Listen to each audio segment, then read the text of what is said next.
그래서 오늘 본문에 나와 있는 내용을 보면은 삼국지 보는 것 같지 않습니까? 예, 삼국지 읽어보신 분들은 아시겠지만 그 공성전을 하는 데 있어가지고 성이 워낙 견고할 때는 이런 작전을 쓰는 거죠. 유인 작전을 쓰고 성이 비어 있을 때 매복한 병력을 보내가지고 불을 지르고 그래서 나중에 협공을 해가지고 괴멸시키는 그런 작전을 구사하는 이야기들이 종종 나오죠. 그런데 전쟁의 정의에 대해서 잠깐 이야기를 해보자면 이런 겁니다. 전쟁은 자국의 의지를 상대 국가에게 강요하기 위한 폭력적인 행위다. 그랬고 또 다른 수단에 의한 정치의 연속이라고 그랬잖아요. 그리고 클라우제비츠라고 하는 사람이 전쟁론에서 이렇게 말했는데요. 그렇다면은 여호수아와 이스라엘 자손들이 이 아이성 사람들에게 했던 것처럼 이렇게까지 다 죽일 필요가 있겠는가? 여러분 어떻게 생각하십니까? 너무 잔혹하지 않습니까? 그래서 어떤 사람들은요, 실제로 그 이스라엘이 가나안을 정복하는 전쟁이 있잖아요. 그 전쟁이 성경에 기록되어 있는 대로 이렇게 읽다 보면 너무나 잔혹하다는 거예요. 그래서 마음을 닫아버립니다. 어떻게 이렇게 잔인한 그런 신을 믿을 수 있느냐. 그렇게 생각하거든요. 일반적으로 전쟁에 관한 내용은 이런 거라는 거죠. 어떤 목적만 달성하면 되는데, 그죠? 정치적인 목적. 그런데 왜 이렇게 다 죽여버리냐 하는 거죠. 그리고 손자도 이런 말 했습니다. 손무라고 하는 사람이죠. 100번 싸워서 100번 이기는 것이 최상이 아니라고 그랬죠. 싸우지 않고 적을 굴복시키는 것이 최상이다. 그러니까 부전승 이론이죠. 말하자면. 그런데 꼭 이렇게 싸워가지고 다 죽여야 되느냐. 자, 그런데 모세도 이런 말 했습니다. 잘 보시면 자, 어떤 성읍으로 나가서 치료할 때는 그 성읍에 먼저 화평을 선언하라고 했어요. 그래서 화평하자고 하면은 화평하는 것이고 그렇지 않으면 그때 싸우라는 거예요. 부전성 이론하고 같은 거잖아요. 그죠?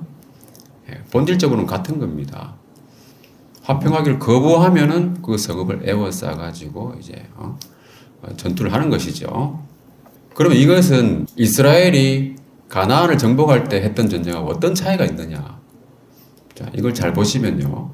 자, 약속의 땅 가나안을 차지한 이후, 그러니까 여기에 나와 있는 모세가 이야기하고 있는 이 전쟁의 어떤 기본적인 지침은 뭐냐 하면 약속의 땅은 가나안을 차지한 이후에 약속의 땅 지계 밖에서 싸울 때 하는 얘기입니다. 이 개념을 여러분 좀 참고로 잘 알아두시면 좋아요. 헷갈리면 안 된다는 겁니다. 그래서 여기서 우리가 생각해야 될 것은 뭐냐 하면은 자, 하나님의 두 나라에 대해서 여러분들이 좀 아실 필요가 있어요. 아주 중요한 그 개념입니다. 자, 그래서 하나님의 두 나라라고 하는 것은 그 일반 나라가 있죠. 세상에 우리가 보는 일반 나라, 뭐 대한민국, 중국, 일본, 뭐 미국, 영국 이런 게 다 일반 나라잖아요. 그 일반 나라 그리고 온 세상을 가리키는 일반적인 넓은 의미에서는 그런 의미의 나라가 있고요. 또 구속의 나라가 있습니다. 이 구속의 나라는 우리가 통상적으로 하나님 나라라고 이야기하는 그 나라가 바로 구속의 나라죠. 자, 그러면 어떤 차이가 있는가? 일반 나라는요, 노아 언약에 기반을 둔 나라입니다. 그래서 온 땅과 맺은 언약이에요. 뒤에도 나오겠지만 창세기 8장, 9장 이렇게 보다 보면은 노아 홍수 이후에 하나님께서 노아와 그 자손들 그리고 모든 짐승들에게 하나님께서 언약을 세우십니다. 그게 바로 일반 나라고요. 말하자면 일반 은총에 해당되는 것이죠. 보통 은총 이야기할 때 일반 은총과 특별 은총으로 이렇게 나누잖아요. 그리고 구속의 나라는 뭐냐 하면은 아브라함 언약에 기반을 둔 나라이고 믿는 사람과 맺은 언약입니다. 그래서 이것은 특별 은총이에요. 특별 은총. 우리는 두 가지가 다 해당되는 거죠. 그죠? 우리는 일반 나라 시민이기도 하고 하나님 나라 그러니까 구속의 나라 시민이기도 한 거예요. 자, 그럼 일반 나라는 어떤 또 특징이 있냐 하면은 보통의 문화 활동과 연관됩니다. 그런 내용들이 예를 들면은 창세기 9장 말씀 보면은 자, 생육하고 번성하여 땅에 충만하라고 그랬잖아요. 그러니까 기본적인 생식 규정을 말씀하신 거예요. 이게 있어야 나라가 지속되는 거니까. 그리고 짐승에 대해서 인간의 권세를 확실하게 하는 말씀을 하십니다. 그죠? 짐승들이 다 너희를 무서워할 것이다. 이것들을 너희 손에 붙였다. 그리고 홍수 이후에 비로소 육식이 허용되죠. 정식으로 육식이 허용됩니다. 그것이 바로 홍수 이후에 수명이 급격하게 감소하는 중요한 이유 중에 하나죠. 그리고 범법자에 대해서는 사법적인 형벌을 규정하는 내용이 나옵니다. 노아 홍수 이후에 하나님께서 이런 내용들이 일반적인 보통의 문화 활동이라는 거죠. 그래서 이것은 모든 인류를 공통으로 포용하는 내용들입니다. 그리고 아까도 봤지만은 노아와 노아 자손들 뿐만이 아니고요. 모든 들짐승에게도 다 해당되는 내용들이었어요. 모든 생물들. 이게 바로 일반적인 그 나라에 대한 내용입니다. 그래서 그 목적은 자연 질서와 사회 질서를 보존하는 것이죠. 그렇지만 이것이 영구적으로 보존되는 건 아니잖아요. 예수님께서 다시 오실 때는 다 없어질 겁니다. 그래서 한시적으로 유효한 그런 나라가 일반 나라입니다. 그래서 우리가 일반 나라에만 목숨 걸고 살면 안 된다는 거죠. 자, 그러면 이 구속의 나라, 우리가 통상적으로 말하는 하나님 나라는 어떤 나라냐 하면 복음적인 신앙생활에 대한 내용을 말하고 있죠. 그래서 예를 들면은 아브라함 언약이라고 했잖아요. 아브라함이 하나님께로부터 언약을 받을 때에 아브라함이 하나님이 주시는 그 약속을 믿었어요. 근데 그 믿음을 하나님께서 의로 여기셨다. 이렇게 말씀하셨어요. 그래서 이것은 믿음으로 말미암는 의, 복음적인 신앙생활에 해당되는 것입니다. 그래서 이것은 거룩한 백성을 포용하는 것이죠. 온 인류가 아니라 선택받은, 택함받은 백성들에 해당되는 겁니다. 믿는 자에게 해당된다는 것이죠. 그리고 그 목적은 뭐겠습니까? 구원이죠, 구원. 구원은 세 가지 시제가 있다고 했죠. 그것은 주보 뒤에도 요약을 해놨습니다. 칭의와 성화와 영화라고 하는 것에 대해서 지난번에도 설명을 드렸는데 구원으로 말미암는 유익이 바로 구속의 나라, 하나님께서 우리에게 주시는 목적이라는 겁니다. 그리고 이것은 예수님께서 다시 오시더라도 끝나는 나라가 아니잖아요. 항구적입니다. 그래서 영원한 생명을 얻게 된다고 하는 것은 이 땅에서부터 영원까지입니다. 그죠? 우리가 예수님을 믿는 그 순간부터 우리는 거듭난 하나님의 자녀로서 하나님의 그 구속의 나라 시민이 되는 것이죠. 그래서 정리하자면 세상의 일반 나라는 신자와 불신자 간에 특별히 차이가 없어요. 문화적으로 모든 것을 공유합니다. 공통성이 있다고 하는 것이고 하나님 나라 백성이면은 또 한 가지 특징이 뭐냐 하면은 불신자 간에는 영적인 대립이 있을 수밖에 없다는 겁니다. 그래서 이 영적인 대립이 있기 때문에 하나님 나라의 백성들은 싸움을 하게 된다는 거죠. 영적으로 싸운다는 겁니다. 그래서 이것을 다시 정리하자면 노아 언약에 기반한 일반 나라, 그리고 아브라함 언약에 기반한 구속의 나라로 이렇게 나누어 볼 수 있다는 겁니다. 자, 그래서 조금 전에 봤던 이 신명기 말씀에 보면은 화평을 선언하라고 하는 그 내용은 바로 일반 나라에 해당되는 그런 지침이라는 겁니다. 그죠? 전쟁을 할 때 일반적인 지침, 부전승 이거 비슷한 겁니다. 그래서 신명기 20장 15절 16절에도 보면은 자, 처음에 나오는 말씀은 뭐겠습니까? 내게에서 멀리 떠난 성읍들, 곧 이 민족들에게 속하지 아니한 성읍들에 대해서는 이같이 행하라. 이 민족은 뭐겠어요? 가나안 민족에 대해서 모세가 이야기하고 있는 거예요. 가나안 민족에 대해서. 가나안 민족과 상관없는 저 멀리 떠나 있는 성읍들에 대해서는 어떻게 하라는 거라고요? 약속의 땅 지게 밖에서 싸울 때인데 이때는 바로 일반 나라의 원리를 적용한다는 거예요. 자, 그 밑에 나와 있는 말씀은 16절의 말씀은 뭐냐 하면은 가나안 땅을 정복할 때, 그죠? 하나님께서 너에게 기업으로 주시는 이 민족들의 성읍에서는 다 죽이라는 거예요. 다 죽이라는 겁니다. 이 약속의 땅 지계 내에서 싸울 때는 다 죽이라는 말씀입니다. 잔혹하지 않습니까? 그죠? 예, 잔혹합니다. 왜냐하면 인간이 다 잔혹하기 때문에 그런 거예요. 여러분, 하나님이 이렇게 말씀하신 것보다도 사람들이 행했던 잔혹함은 더 심합니다. 그리고 여러분들 뭐 찾아보시면 알겠지만은 중세 시대에 그 카톨릭이 저질렀던 그 범죄도 엄청나게 잔혹하고 사람들을 고통스럽게 하는 그 고문들도 많이 있었어요. 예. 그 하나님의 이름으로 그렇게 했다는 거 아닙니까? 예.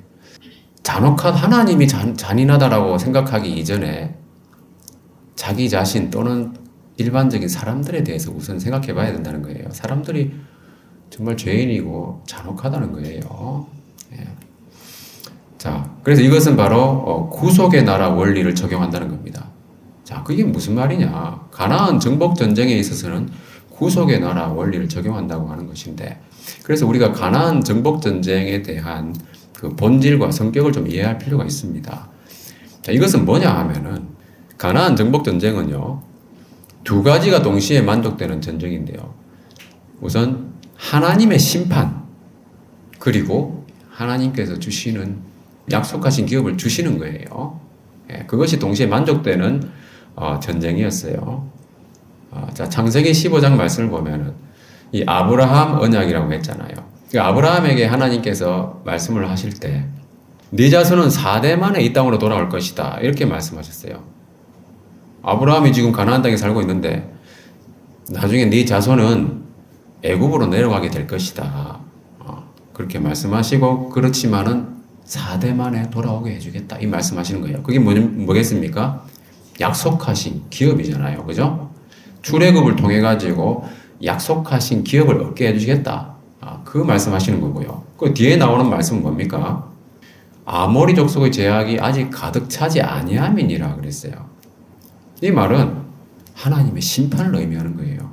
하나님께서는 심판을 하시면서 동시에 그 기업을 주신다는 겁니다. 그 땅을 기업으로 주신다는 거예요. 자, 신명기 9장 말씀도 보면은, 자, 여기 보면 모세가 이스라엘 자손들에게 설교를 하는데 이런 얘기를 하죠. 네가 잘해서 이 땅에 들어가는 것이 아니다. 이 땅에 하나님께서 너를 들어가게 하시는 이유는 뭐냐 하면 이 민족들이 악하기 때문에 하나님께서 그들을 쫓아내시는 것이다. 하나님의 심판이라는 겁니다. 그리고 뒤에 나오는 이 말씀은 동시에 뭡니까? 이같이 하심은 아브라함과 이삭과 야곱에게 하신 맹세를 이루려 하심이니라. 이게 바로 뭐냐면 조금 전에 말했던 하나님이 기업을 주시겠다고 하는 그 약속을 이루시는 거죠. 그죠? 네, 그런 내용이에요. 동시에 성취된다고 하는 거죠. 그럼 이것이 영적으로는 어떤 의미가 있느냐? 영적으로는 우리가 통상적으로 말하는 하나님 나라, 구속의 나라죠. 말하자면 천국의 모형이라는 겁니다.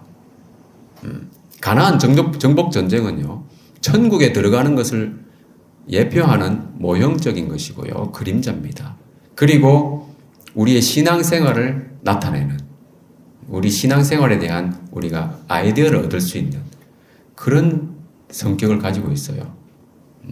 자, 신명기 조금 전에 봤던 말씀 보면은 네가 가서 그 땅을 차지하면 네 공의로 말미암음도 아니요, 그죠? 네 마음이 정직해서도 아니다라고 이야기하고 있잖아요.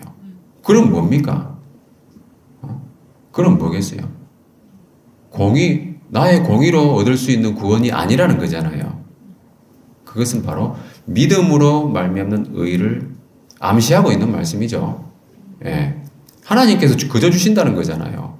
거저 주시는 것을 우리는 믿을 때 그 기업을 선물로 얻는 거예요. 그런 의미가 있고요. 그래서 이 하나님 나라라고 통상 이야기하는 이 구속의 나라는 필연적으로 영적 대립이 있을 수밖에 없다고 하는 겁니다. 예. 그런 관점에서 우리가 잘 봐야 된다 하는 겁니다. 그래서 이스라엘 같은 경우는 고대 이스라엘은 이 구속의 나라, 하나님 나라를 이 땅에 현시하는 역할을 했었죠. 신정 국가로서. 그래서 오늘 본문에 나오는 이러한 여호수아가 이끄는 군대가 칼날로 다 죽이잖아요, 그죠? 주민들을 다 죽이고요. 진멸하여 바친다 이런 표현도 나옵니다. 왜 그럴까요? 이것은 조금 전에 말한 것처럼 천국의 모형이잖아요. 여러분, 천국은 어떻습니까? 어떤 나라입니까? 가나안 땅은 천국에 대한 예표적인 의미가 있는 거잖아요. 자, 천국에 대한 말씀을 보면은 요한계시록에 이런 말씀이 있잖아요. 거기는 밤이 없어요. 그죠? 어둠이 존재하지 않는 나라입니다. 예수님이 오셔가지고 심판을 하시고 그 다음에 새 하늘과 새 땅이 임하게 되면은 우리는 천국에 거하게 될 겁니다. 근데 거기는 밤이 없어요. 근데 그럼 밤 어디로 갔지? 그죠? 빛이 있으면 반드시 어둠이 있잖아요. 반드시 있는 거예요. 그 어디 있습니까? 밤은 지옥에 있는 거예요. 거기 빛이 없어요. 그죠?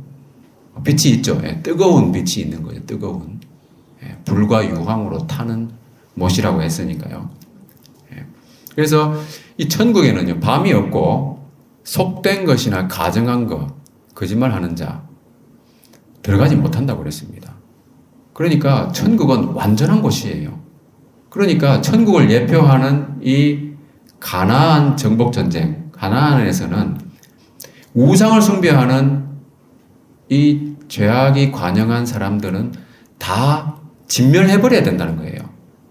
이해가 되십니까? 그런 의미에서 이런 말씀이 있다고 하는 것을 여러분들이 이해하면 좋을 것 같아요.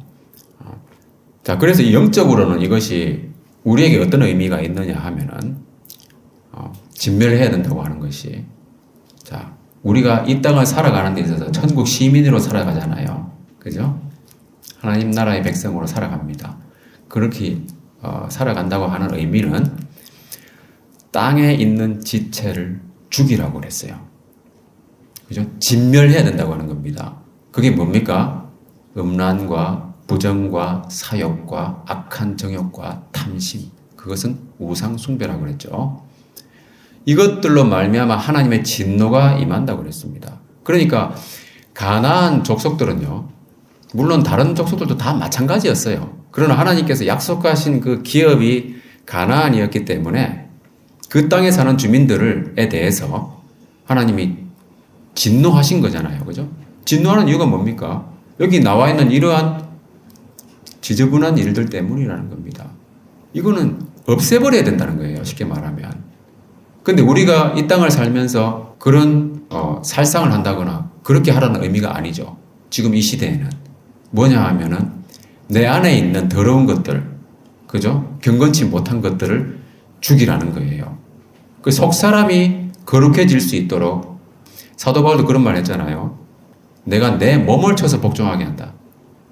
내가 싸우기를 허공을 치는 것 같이 하지 아니한다 그랬어요.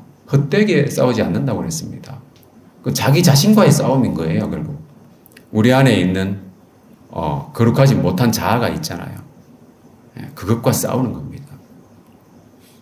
이길 때도 있고 질 때도 있는 거예요. 그죠? 제가 뭐 설교한다고 제가 항상 이기는 거 절대 아닙니다. 저 연약한 인간이에요. 그렇지만 우리가 날마다 새로워진다고 그랬잖아요. 새로워질 것이 있다는 말은 아직까지 부족한 게 많다는 얘기예요. 그죠? 아직 살아갈 날이 많잖아요. 그죠? 많다면 날마다 새로워져야 되니까 그만큼 새로워질 여유 공간이 많다는 말은 내가 그만큼 부족하다는 겁니다. 자, 그래서 영적인 의미에서는 바로 옛사람과 그 행위를 벗어버리고 새 사람이 되었다 그랬어요. 그래서 이것은 완전히 새로워지는 믿음으로 말미암아서 우리가 성화되어가는 그러한 의미를 내포하고 있는 것이 바로 가나안 정복 전쟁이에요. 그래서 그 사람들을 살려두면요, 어떤 일이 발생하냐 하면은 우리 안에 말하자면 더러운 것이 계속 꿈틀거리면서 계속 갈등을 일으킨다는 겁니다. 자, 그래서 모세가 뭐라고 하냐면 그들을 진멸해라. 그들과 어떤 언약도 하지 말라 그랬어요. 불쌍히 여기지도 말라. 혼인도 하지 말고, 그죠? 왜 그러냐 하면은 그들이 너를 유혹할 것이다. 하나님을 떠나게 만들 것이다. 그리하여서 결국은 네가 멸하게 될 것이다. 너를 파멸로 이끌 것이다. 그 얘기하는 겁니다. 그러니까 진멸해야 된다는 겁니다. 우리가 신앙생활을 할 때도 나를 유혹하는 세상 욕심들이 있잖아요. 육신의 정욕과 안목의 정욕과 이생의 자랑들이 있습니다. 그런 것들이 나를 유혹할 때 과감하게 그걸 떨쳐내야 된다는 거죠. 그 욕구를 죽이고, 그죠? 그것은 단순한 어떤 금욕 생활이 아니고요. 성령 충만함으로써 가능한 거예요. 그런 것까지 다 이야기할 수는 없지만은 아무튼 이런 것을 통해서 우리가 알 수 있는 건 뭐겠습니까? 가나안 정복 전쟁을 통해서 우리가 알 수 있는 것은 신앙생활의 원리를 배울 수 있다는 겁니다. 아시겠죠? 그리고 이 가나안 정복 전쟁 오늘 본문을 포함해서 그리스도에 대한 예표를 우리가 볼 수가 있어요. 자, 예를 들면은 누가 이끌고 있는 부대입니까? 이 군대를, 이스라엘 군대를 누가 이끌고 있습니까? 여호수아가 이끌고 있는 전쟁들이잖아요. 영적 전쟁입니다. 자, 여호수아에 대해서 여러분 한번 생각해 보세요. 여호수아, 우리 히브리서에도 여호수아가 나옵니다. 여호수아가 그들에게 안식을 주었더라면, 자, 여기에 말하는 여호수아는 뭐냐면 가나안을 정복하는, 그죠? 그들에게 이스라엘 자손들에게 약속하신 기업을 여호수아가 이끌고 가서 기업을 얻게 하고 안식을 누리게 했잖아요. 그런데 히브리서 말씀에서 뭐라고 이야기하냐면 여호수아가 그들에게 안식을 주었다면 다른 날을 말씀하지 아니하셨으리라. 이게 무슨 말입니까? 이게 무슨 말이냐 하면 여호수아가 준 안식은 모형이라는 거예요.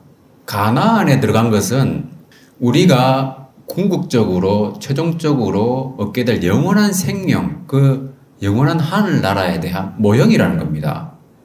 그렇기 때문에 이 앞뒤 구절을 여러분들 보시면 아시겠지만은 하나님께서 은혜를 베푸실 때 또 귀를 닫거나 마음을 강팍하게 완고하게 하지 말라 이런 말씀을 하시거든요. 그런데 여기 나오는 여호수아, 히브리서에 나오는 여호수아, 이 여호수아라는 말은 영어 성경으로 보면 이렇게 되어 있습니다. KJV를 보시면은 지저스라고 되어 있어요. 이게 무슨 말입니까, 여러분? 예수님이라고 되어 있어요. 이게 무슨 말이냐 하면 여호수아라는 말은 히브리어예요. 자, 신약 성경은 헬라어로 쓰여졌잖아요. 그러니까 히브리서는 헬라어로 쓰여진 겁니다. 여호수아를 헬라어로 옮기면 예수입니다. 그래서 예수가 그들에게 안식을 주었더라면 이렇게 읽히는 거예요. KJV에서는. 그런데 예수님하고 여호수아는 분명히 다른 인물이잖아요. 그래서 우리가 번역을 할 때는 이게 문맥상 여호수아라고 이야기하는 거구나 라고 해서 우리 한글 성경에는 여호수아라고 번역되어 있는 거예요. 그리고 영어 성경의 다른 버전에도 보면은 주로 여호수아라고 번역되어 있습니다. 그런데 KJV는 주로 뭡니까? 한 구절 한 구절 대응하는 번역을 했잖아요. 문맥을 별로 고려하지 않고 번역을 하기 때문에 그런 번역이기 때문에 바로 지저스라고 번역한 거예요. 그걸 참고하시기 바랍니다. 그래서 여호수아는 결국 예수님을 예표하는 인물이라는 겁니다. 그래서 여호수아가 인도하는 영적 전쟁, 그게 바로 그리스도에 대한 예표죠. 그리고 오늘 본문에 보면요, 십자가의 그림자가 보여요. 또렷하진 않지만은 여러분 그림자도 또렷한 그림자가 있고 약간 흐릿한 그림자가 있을 수 있잖아요. 자, 여기 보면 26절에 보면은 주민들을 진멸하여 바치기까지 여호수아가 단창을 잡아든 손을 거두지 아니하였다고 그랬어요. 여호수아가 누구를 예표한다고 했습니까? 예수님이라고 했잖아요. 그죠? 예수님을 예표하는 인물이에요. 그런데 여호수아가 단창을 잡아든 그 손을 거두지 아니하였다 그랬어요. 진멸하기까지. 여러분 십자가의 그림자가 보입니까? 예수님께서 십자가에 달리셔가지고 그 손을 거두지 않았어요. 그죠? 예수님은 자기가 원하면 언제든지 내려갈 수 있는 분이었어요. 그러나 예수님 내려가지 않았어요. 본인이 진멸하여 바쳐지기까지. 이해가 되십니까? 진멸한다는 말이 예수님이 물과 피를 쏟으시면서 완전히 죽은 것이 확인되고, 그죠? 예수님이 죽으실 때 피가 계속 흘러나왔잖아요. 그래가지고 다른, 말하자면 예수님 좌우편에 강도들이 같이 십자가에 못 박혀 있었는데, 그들은 확인사살하러 왔을 때 살아 있었잖아요. 그죠? 그 다리를 꺾었어요. 그러나 예수님은 그 전에 워낙 고문을 심하게 받고 채찍에 맞으시면서 체력이 다 소진된 상태고, 그 상태에서 십자가에 못 박히시다 보니까 피와 물이 빠져나오고 엄청난 그 고통 속에 있다가 죽으셨잖아요. 진멸하여 바치기까지 예수님은 자기 손을 거두지 않았다는 겁니다. 여러분, 그 사우나 같은데 뜨거운데 들어갔다가 그 모래시계 딱 뒤집어 놓고 기다리잖아요. 그죠? 그 시간 다 채우고 나오시죠, 보통. 근데 제가 아는 어떤 제 선배분은 같이 그 어떤 사우나를 할 기회가 있었는데, 뜨거운 곳에 잠시도 못 버티더라고요, 그분은. 그 언제든지 자기는 원하면 나가는 거예요. 자, 예수님도 마찬가지입니다, 여러분. 그 고통을 견디기가 싫다, 마음만 먹으시면 언제든지 예수님은 내려오실 수 있는 하나님의 아들이었어요. 그러나 예수님은 그 손을 거두지 않았어요. 자기 자신이 진멸하여, 그죠? 완전히 탈진하고 완전히 받쳐지기까지 자기 손을 거두지 않았다고 하는 겁니다. 자, 그리고 여호수아가 아이 왕을 나무에 달았어요. 나무에 달았다가 내렸잖아요. 해질 때에. 그리고 그 시체 위에다가 큰 돌무더기를 쌓았습니다. 여러분, 십자가가 보이지 않습니까?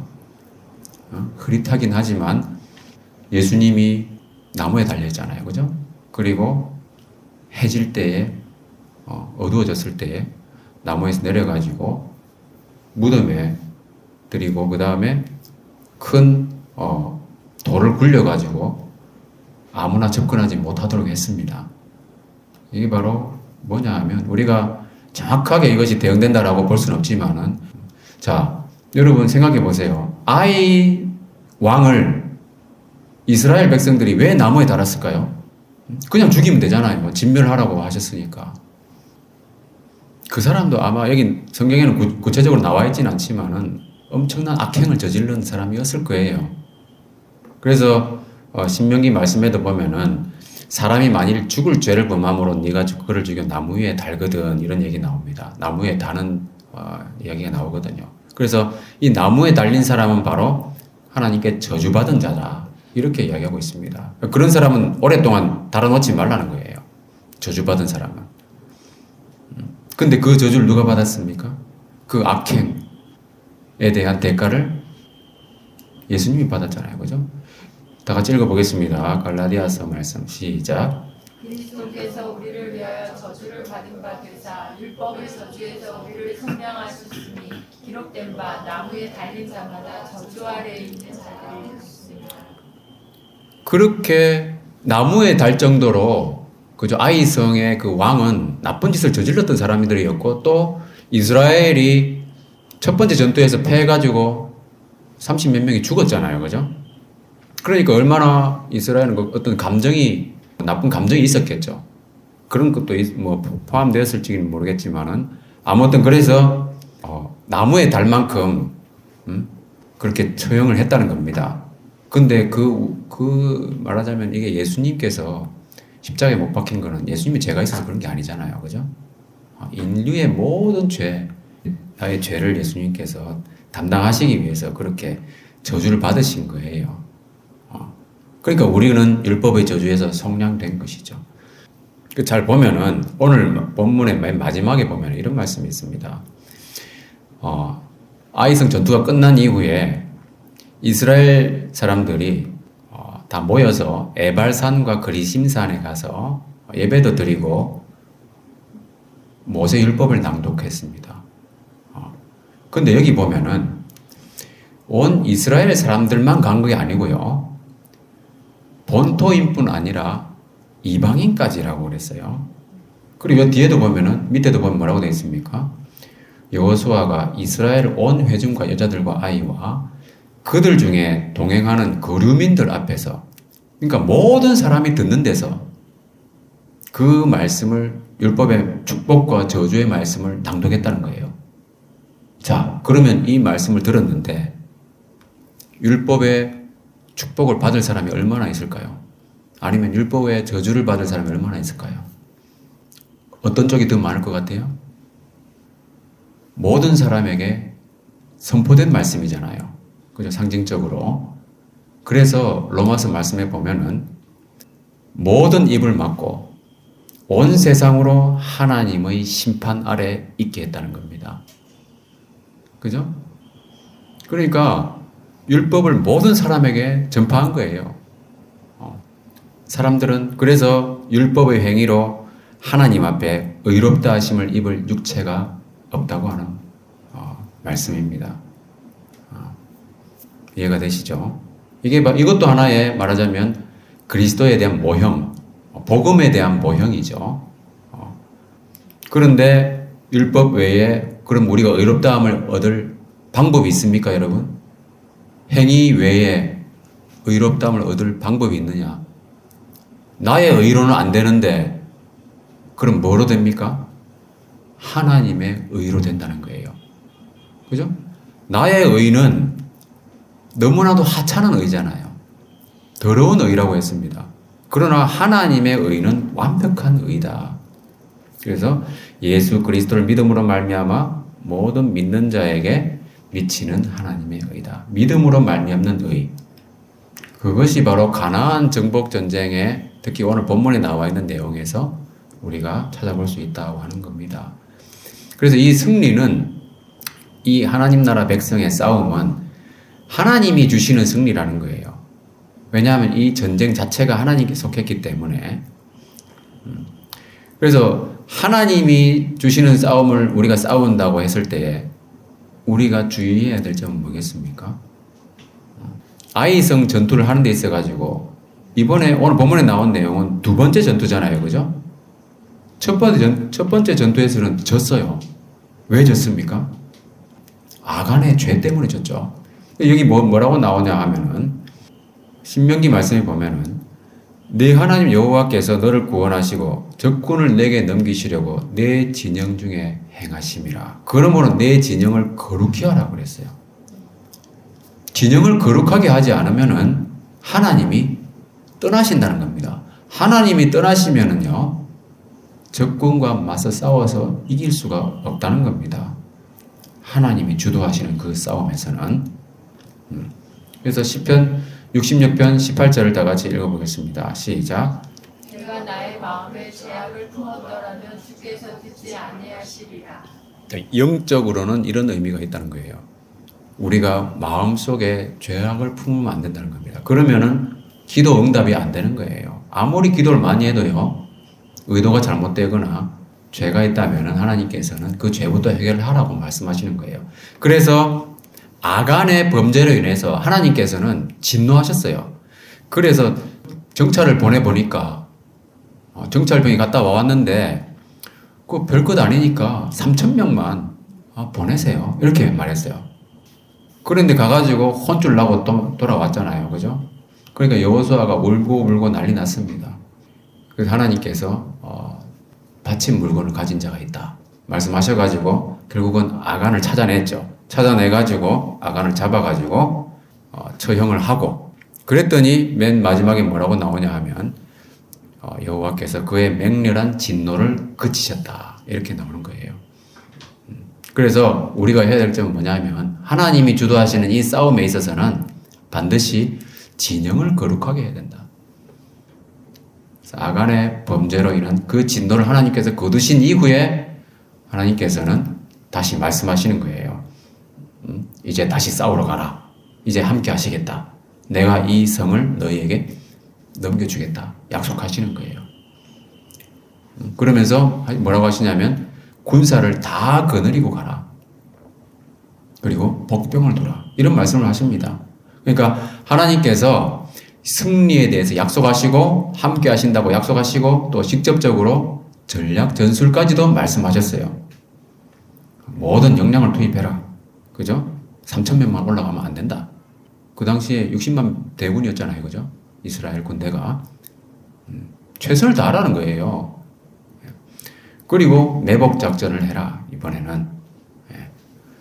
그래서 여호수아는 이 말씀에 따라 가지고 자기가 할 수 있는 최선을 다한 거죠. 지형을 정찰해 가지고 용사 3만 명을 아이 서쪽 베델과 아이 사이에 매복시키고 그리고 또 5,000명을 택해 가지고 베델과 아이 사이에 또 매복시켰습니다. 그러니까 여기 그림에 보시면은 마침 이 그림이 있길래 가져와 봤는데 뭐 다르게 해석할 수도 있겠습니다만은 3만 명은 따로 매복시키고 또 혹시라도 이 베델에서 뭐 이렇게 지원이 들어올 수 있기 때문에 이것에 대해서 5,000명을 매복시킨 것이 아닌가 이렇게 볼 수 있습니다.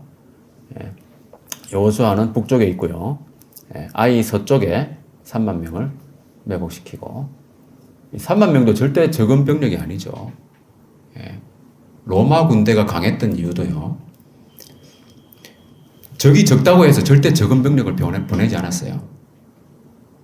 적이 아무리 적어도요. 최선의 역량을 투입해가지고 제압을 해버렸어요.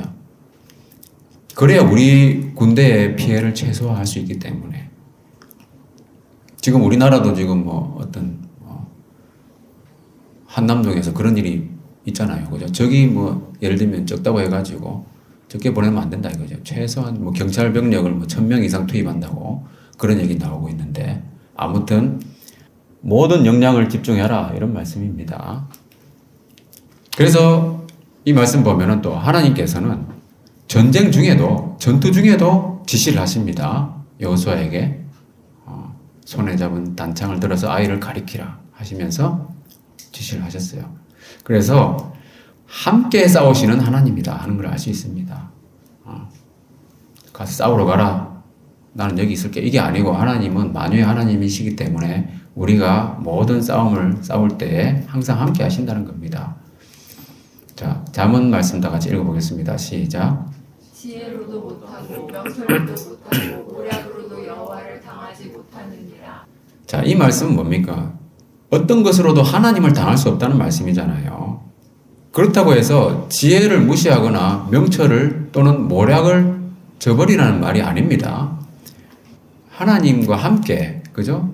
내가 할 수 있는 모든 지혜와 명철과 모략과 역량을 동원해야 된다는 거예요. 그렇게 하면은 하나님이 승리를 주신다. 그런 의미입니다. 네, 말씀을 마무리하겠습니다. 하나님의 두 나라에 대해서 살펴봤습니다. 우리는 일반 나라에 속해 있기도 하지만은 특별 은총을 받은 자로서 구속의 나라, 그죠? 하나님 나라에 통상적으로 말하는 그 하나님 나라에 속해 있는 사람들이고요. 그래서 가나안 정복 전쟁의 영적인 의미는 진영을 거룩하게 하라는 말씀처럼, 그죠? 우리가 거룩한 삶을 살아서 하나님이 주시는 승리의 기쁨을 누리라는 거예요. 우리가 일반적으로 살아가는 그 신앙생활에 있어서도 날마다 승리하는 삶을 살아라. 그러기 위해서는 땅에 있는 지체를 죽이고 진영을 거룩해 하고 그 다음에 우리 자신이 정말 주님의 형상을 닮아가는 삶을 살아야 된다는 겁니다. 그리고 우리가 싸우는 싸움은요 결코 혈과 육을 상대하는 싸움이 아니라고 하는 점, 이것을 기억해야 됩니다. 그러기 위해서 우리가 뭘 해야 되냐면 하나님의 전신갑주를 입으라고 그랬잖아요. 하나님 말씀으로 무장하고요, 믿음으로 무장하고 기도하고 이런 삶을 살아야 된다는 겁니다.